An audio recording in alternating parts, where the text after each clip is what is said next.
Hello guys, for the second episode of Time to Talk Initiative Part 2, we have Dr. Chitrangda with us. Ma'am, kindly introduce yourselves.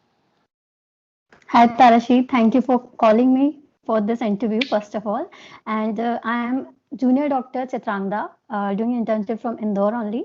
और एक page run कर रही हूँ admin उसकी hello homeopathy नाम है उसका एंड 8 महीने हो गए उसको so this is it Many congratulations ma'am for this journey. Thank you And please बताइए आप कैसे आए होम्योपैथी में? How did you land up here?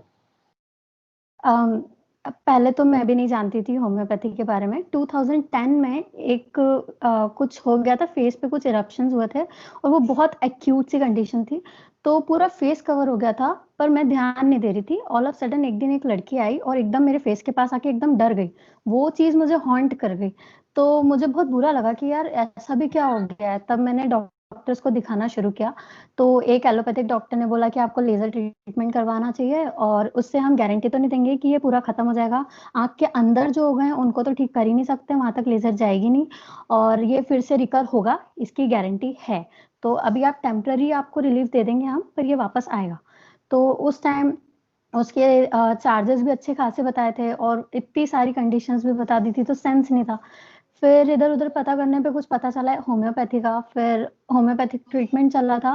15 दिन के अंदर स्किन पूरी क्लियर हो गई थी और पूरा हट गया था और कभी मुझे उसका निशान भी नहीं मिला। इनफैक्ट मुझे आइडिया भी नहीं कि एग्ज़ैक्टली थे कहाँ पे वो। 15 दिन बाद ही मैं कन्फ्यूज़ हो गई थी कि वो थे भी या नहीं, मतलब इतनी मिरेकलसली उसने वर्क किया था। तो तब से होम्योपैथी हिट कर गई थी और फिट हो गई थी दिमाग में। तो ये मेरा एक्सपीरियंस था फिर ट्राई तो ऑब्वियसली मैंने भी किया था एमबीबीएस के लिए बट उसके बाद फिर मुझे प्राइवेट कॉलेज मिल सकता था तो मैं काउंसलिंग में ही नहीं बैठी क्योंकि प्राइवेट कॉलेज चाहिए नहीं था फिर उसके बाद पाहुंड दी थी पाहुंड में पापा बोल रहे थे आयुर्वेद का मैं पीछे पड़ी थी होम्योपैथी का तो फिर अल्टीमेटली होम्योपैथी में आ गई अरे वाह। So मतलब आपको क्या इन्फ्लुएंस किया? कोई आपका बैकग्राउंड था होम्योपैथी से रिलेटेड या कभी बिल्कुल आपको भी नहीं बस वो एक इंसिडेंस ही था जिसने आपको ड्रैग किया कि हाँ अगर एमबीबीएस है राइट तो फिर उसके बाद होम्योपैथी ही लेनी है? Right it was nice. Just an impulse और वो भी इसलिए क्योंकि मैंने उसका इफेक्ट देखा था तो बस मैं अड़ गई कि मुझे तो होम्योपैथी करना है और उसके अलावा मेरा इसके अलावा एक भी एक्सपीरियंस नहीं है मेरा होम्योपैथिक बस वो एक एक्सपीरियंस और मैं शिफ्ट हो गई ओके, मेरा क्वेश्चन यही था कि मतलब उस एक्सपीरियंस के बाद कितना फ्रीक्वेंटली आपने होम्योपैथी यूज किया और मतलब कैसे आपके ऊपर इफेक्ट्स थे होम्योपैथी के? So that was the only incident actually हाँ व्हेन यू टुक होम्योपैथी। या और ओके। इनफैक्ट उसके अलावा कभी कोई प्रॉब्लम हुई भी नहीं थी मुझे बस हाँ ड्रॉप जब लिया था ना तो उस टाइम पे मुझे कुछ प्रॉब्लम्स फ्लेयर अप हो रही थी तो वो प्रॉब्लम्स भी मेरी एलोपैथी से बिल्कुल ठीक नहीं हुई फिर जब कॉलेज में आई कॉलेज में फैकल्टीज के ट्रीटमेंट से वो ठीक हुई थी तो वो बहुत ही अजीब सा सेंसेशन होता था थ्रोट में वो बियर नहीं होता था मैं सीरियसली ऐसे हाथ पैर मारती थी पागलों जैसी हरकत होती थी इतना पेन होता था कंस्ट्रिक्टिंग ऐसा टाइप का पेन होता था वो सारी चीज मेरी होम्योपैथी से ही ठीक हुई और वो भी कॉलेज आने के बाद नाइस नाइस नाइस। काफी मतलब क्लियर कट एक्सपीरियंसेस रहे आपके। सो आपने अपनी राइट फैमिली को रिकमेंड किया फिर कि जब आपके एक्सपीरियंसेस इतने अच्छे रहे तो आपने अपनी फैमिली को बोला कि हाँ ऐसे यूज कीजिए इसके इफेक्ट्स खुद पे देखिए, उनका क्या एक्सपीरियंस था फिर?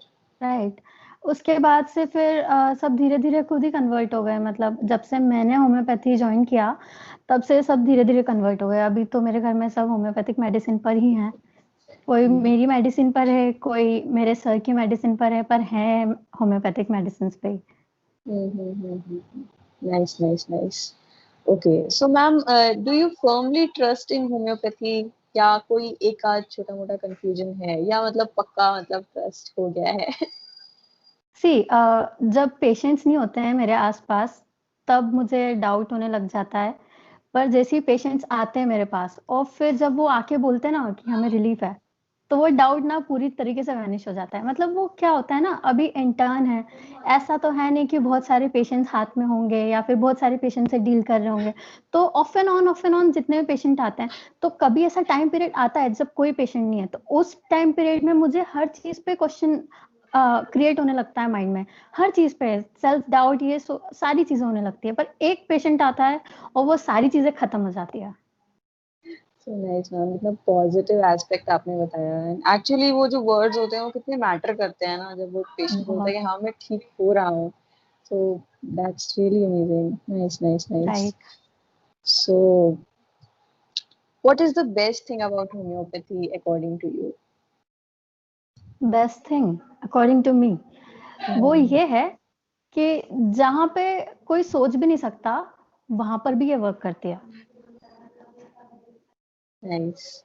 एंड अगर अपने एक्सपीरियंस से, अपने पास्ट एक्सपीरियंस से, या अपने मतलब दूसरों को देख के जो आपके एक्सपीरियंसेस हैं होम्योपैथी को लेके, उनको देख के अगर कुछ समराइज करना हो तो एक वर्ड में आप होम्योपैथी को क्या बोलोगे?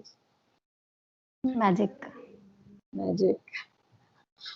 Okay, so homeopathy is equal to magic for doctor Chitrangada. Right. Yes. Nice nice nice. So ma'am, how do you plan to put up your efforts for homeopathy? मतलब आपके कुछ ड्रीम्स, कुछ प्लान्स कि होम्योपैथी के लिए ये काम तो करना है, या मुझे आगे जाके होम्योपैथी में आगे ये करना है, मतलब so that people get a clear मतलब विजन कि आप आगे प्रोसीड कैसे करना चाहते हो होम्योपैथी में? सबसे बेसिक प्लान तो यही है कि मुझे क्लिनिक बहुत फुल फ्लेजेड ओपन करना है और पेशेंट्स को प्राइमरीली रिलीफ देना है। सबसे पहले तो वही चीज आती है, बाकी चीजें सब सेकेंडरी होती है। तो पहले ये चीज सेटअप हो जाएगी ना, तो उसके बाद धीरे धीरे मैं और भी चीजें करने की पूरी पूरी कोशिश करूंगी।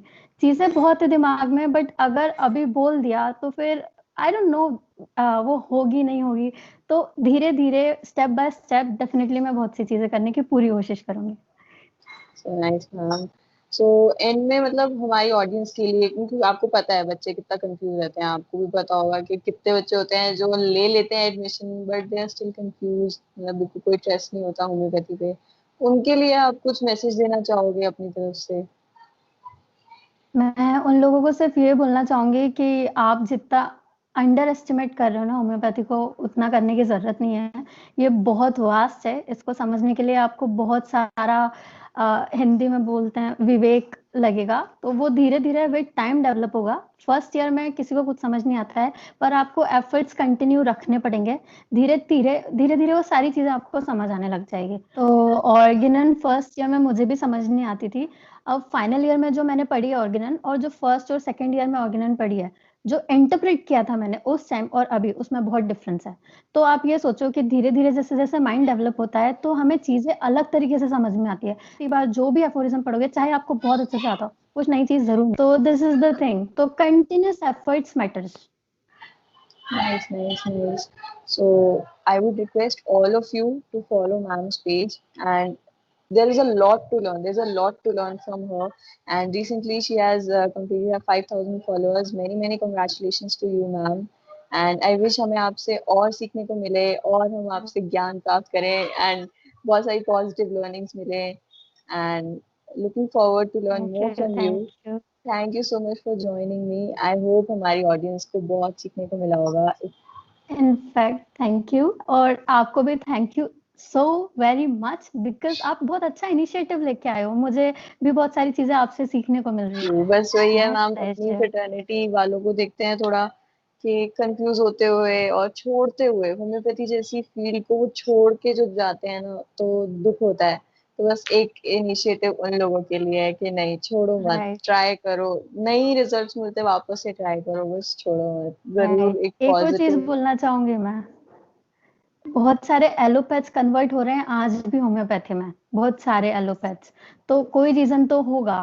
तो आप ये प्लीज इस चीज पे बिलीव रखो और इस चीज को ध्यान में रख के आगे बढ़ो। मतलब आप मत कन्वर्ट हो एलोपैथी तरफ, आप कन्वर्ट करो एलोपैथ्स को, और वो भी अपने आप हो जाएंगे जब उनको मिरेकल्स दिखेंगे। मैंने फिजियोथेरेपिस्ट को कन्वर्ट होते देखा है, मैंने एलोपैथ्स को कन्वर्ट होते देखा है। तो आप इस चीज को ध्यान रखो। आपके पास कुछ ऐसा मैजिक है ना, जिसकी अभी आपको जिसका आइडिया नहीं है वो कितना वैल्यूएबल है। वो विद टाइम आपको पता चलेगा और विद टाइम आप उसको चेरिश करना शुरू करोगे। Nice nice nice, exactly, I completely agree with you कि मतलब खुद मत कन्वर्ट हो, दूसरों को कन्वर्ट होने पे मजबूर करो अपनी प्रैक्टिस से, अपने इफेक्ट से, राइट। अपने रिजल्ट से। So nice. Thank you so much ma'am, thank you so very much. Pleasure.